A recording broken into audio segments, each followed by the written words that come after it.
Welcome to another interesting episode of your favorite TV program, A New Edo Has Risen, the program that takes you straight to the happenings in our great states.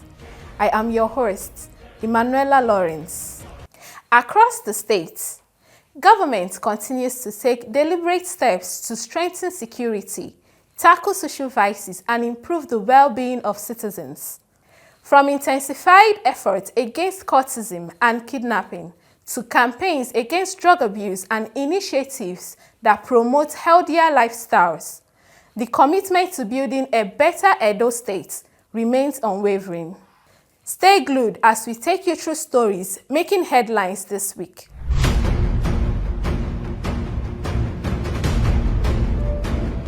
We begin with security, a critical pillar of development and one of the foremost responsibilities of government.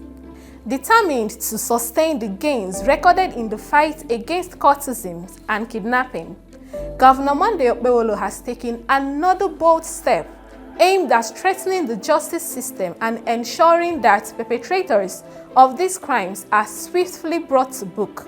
One of the most pivotal concerns and pursuits of every chief executive, especially in governance, is the security and protection of lives and property of the teeming populace. It is a pledge, an obligation hanging around the neck of the head that wears the crown, yearning for positive delivery. For this reason, the Edo State Governor, Senator Monday Okpebholo, is not resting in his quest to keep Edo safe and secure, a venture that has truly yielded positive results. To further emboss this unwavering commitment, His Excellency Senator Monday Okpebholo has packed even outside his box as he officially writes to the Office of the Chief Judge of Edo State to directly request for the constitution of a special court for offenses relating to cultism and kidnapping, a request necessitated by his resolve to tackle and eradicate the menace of cultism and kidnapping in the state.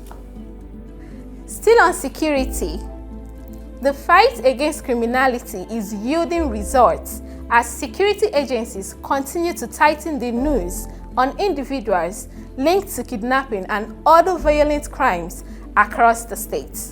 Meanwhile, in a development sequel to the effort of the governor, a central figure behind several kidnapping cases in Uromi and environs, identified as Christian Okodowa, has been arrested by the government as part of its crackdown on kidnapping, cultism and other crimes. Okodowa is in custody at the police command in Benin City, while his building on Thursday Street off Amedokian Road in Uromi was pulled down after investigations and verified intelligence linked the property to criminal operations. Barrister John Izegebwe, Secretary of Operation Flush Out Kidnappers and Cultists, said investigations revealed Okodowa coordinated abductions by recruiting suspected criminals from other states and communities into Uromi.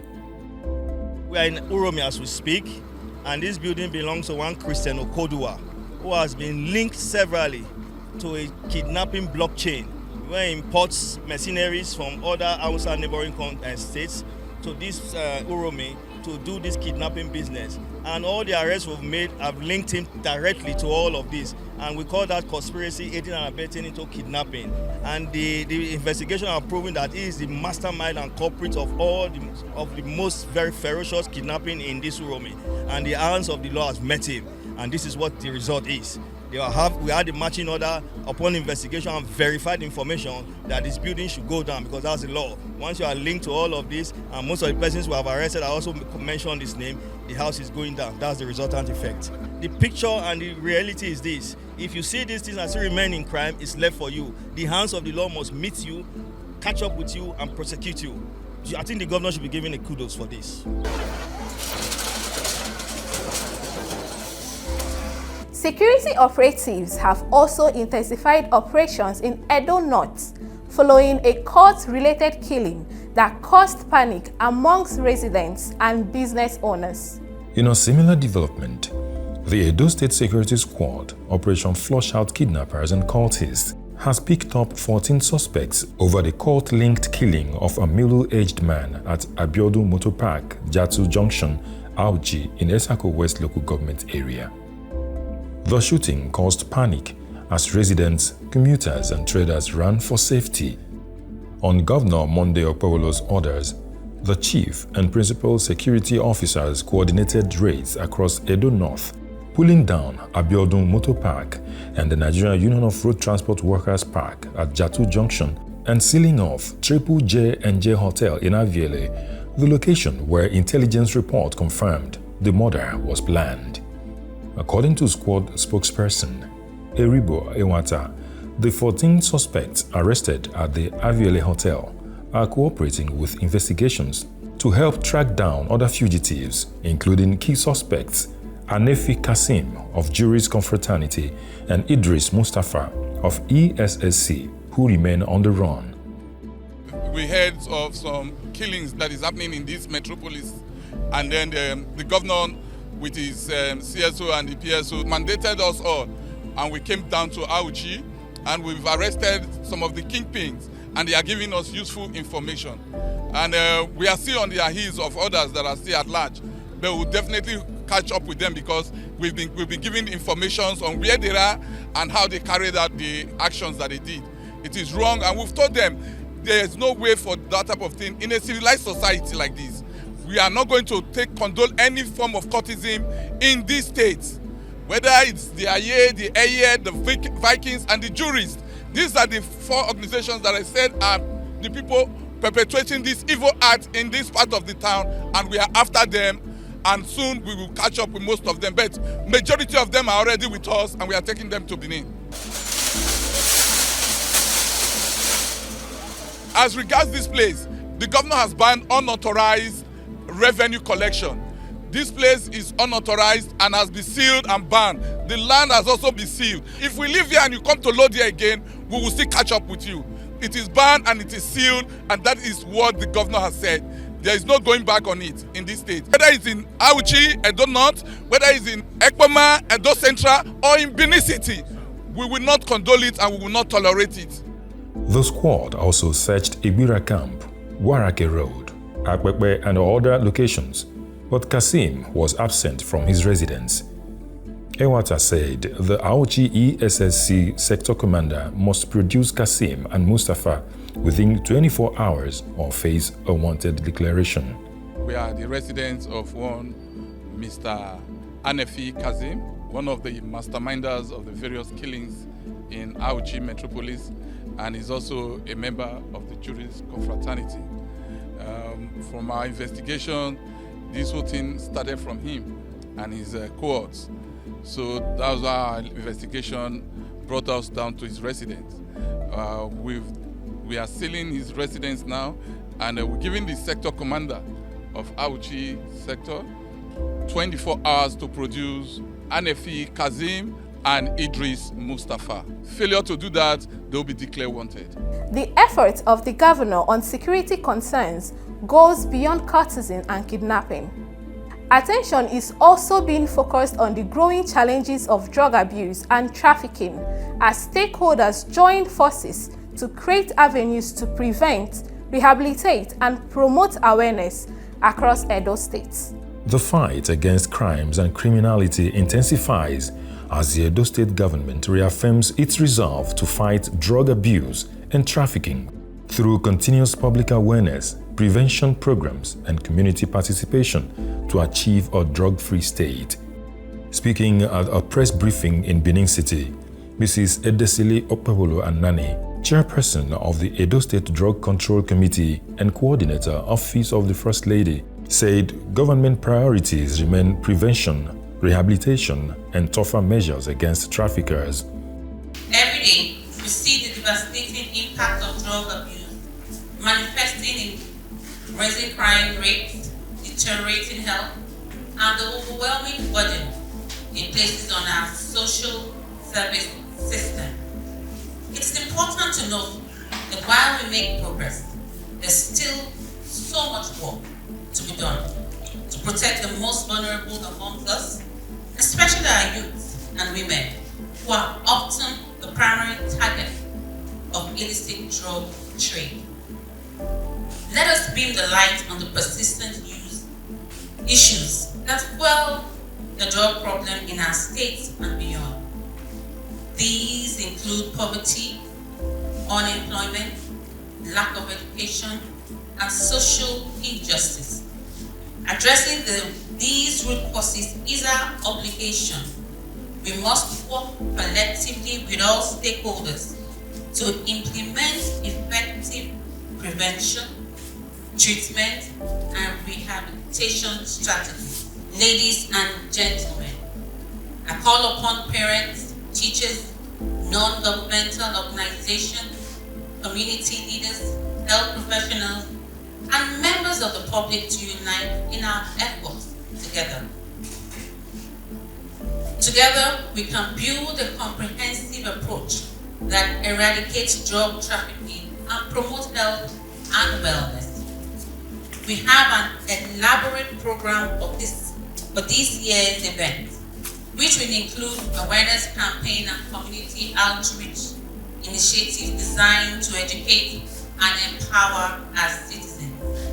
Together, we will promote a culture of prevention, encourage those who need help to seek it, and work tirelessly to disrupt the illicit drug trade.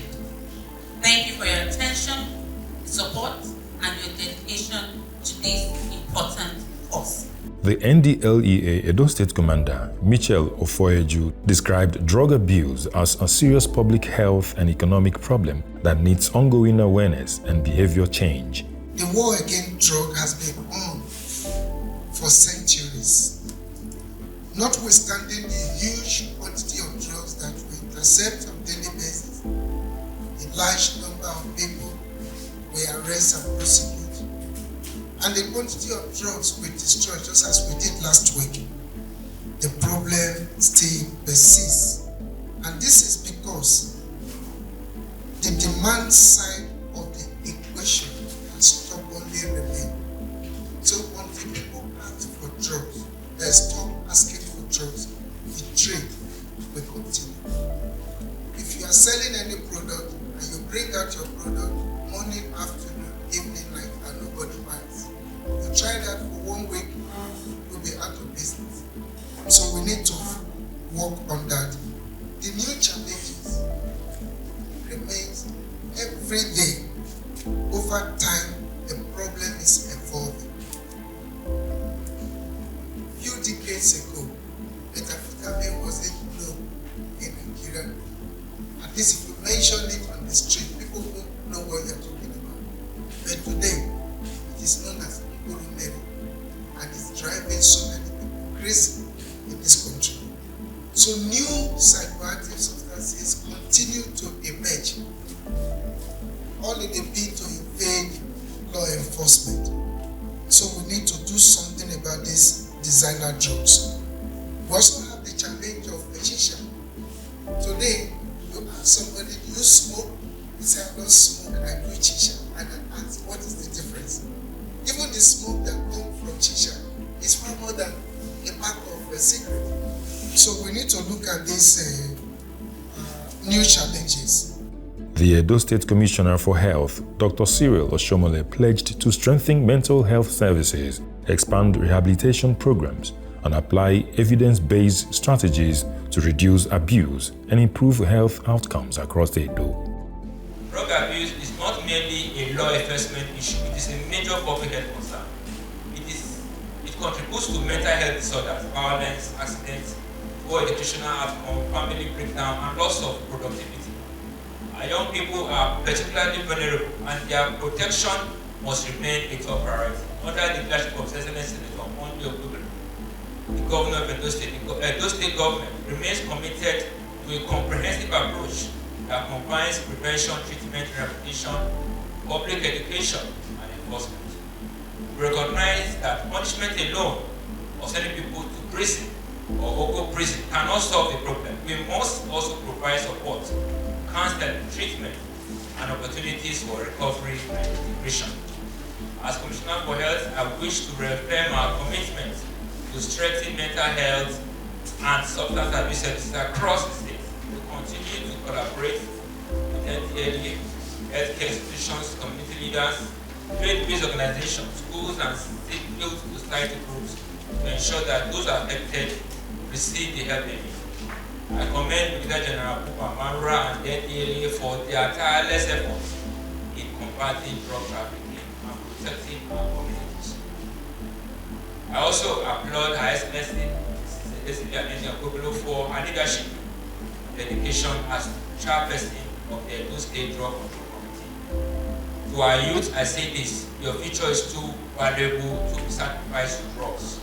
Choose health, choose purpose, choose life. A healthy society is a productive society, hence the encouragement by stakeholders to citizens, particularly men, to take greater responsibilities for their physical and mental well-being. Health is wealth. A healthy body is an active body. These assertions were on play as stakeholders urged men to embrace regular exercise, proper hydration, adequate sleep, and routine medical examinations to maintain good health and improve productivity at work. The call came at an executive men's wellness session with the theme, Men's Health Matters, Taking Responsibility for a Healthier Future, organized by the Edo State Health Insurance Commission for Men's Mental Health Awareness Month. Resource person Dr. Rashid Abasi cautioned men against long hours of sitting and high salt intake, which he linked to prostate cancer and high blood pressure. Sitting is the new smoking. Prolonged sitting. When you sit for too long, your blood doesn't flow. When blood doesn't flow, it clots. Let me say that again. This is where your heart is. It pumps the blood down. What brings the blood back is your calf muscles. Your calf muscles are only activated when you are walking. The moment you sit, your heart rate, your cardiac output goes down. And that's why you see some people with darker leg, swollen leg. That's not a good thing. You know the old thing about virtual triad, you sit for too long, prolonged sitting can lead to DVT. DVT can kill before you can even say Jack Robinson. It kills. Erectile dysfunction is a major problem and is affecting a lot of men. It's affecting a lot of us because we're not using our testosterone. Women run around with estrogen, we run with testosterone. If you don't use it, you lose it. If your testosterone builds up, it gets converted into what is called DHT, dihydroxytestosterone. Guess where that goes? It goes to the prostate as food. And you are not using it. The prostate will just become horrible. It swells on you. That's prostate enlargement. What happens? It blocks your urine flow.